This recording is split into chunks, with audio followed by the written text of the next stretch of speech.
জানো কি, পৃথিবীর সবচেয়ে ক্ষুদ্র পাখিগুলোর একটি হলো হামিংবার্ড। চলো জেনে নিই এদের সম্পর্কে 5টি অবিশ্বাস্য তথ্য। প্রথম তথ্য হলো, হামিংবার্ডই একমাত্র পাখি যারা পেছনের দিকে উড়তে পারে। এরা সামনে, পিছনে, এমনকি স্থির থেকেও উড়তে পারে।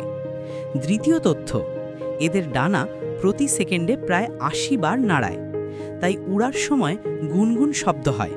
সেটাই হামিং শব্দের রহস্য। তৃতীয় তথ্য, একটি হামিংবার্ড প্রতিদিন নিজের শরীরের ওজনের দ্বিগুণ মধু খায়। তাদের এনার্জি লেভেল একদম অদ্ভুত রকমের উচ্চ।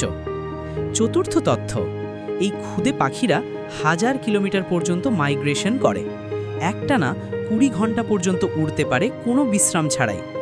পঞ্চম তথ্য, হামিংবার্ডের হৃদস্পন্দন প্রতি মিনিটে প্রায় 1200 বার, মানুষের তুলনায় প্রায় 20 গুণ দ্রুত। এমন অসাধারণ পাখি সম্পর্কে জেনে কেমন লাগলো? লাইক দাও, সাবস্ক্রাইব করো আর জানো আরও মজার তথ্য।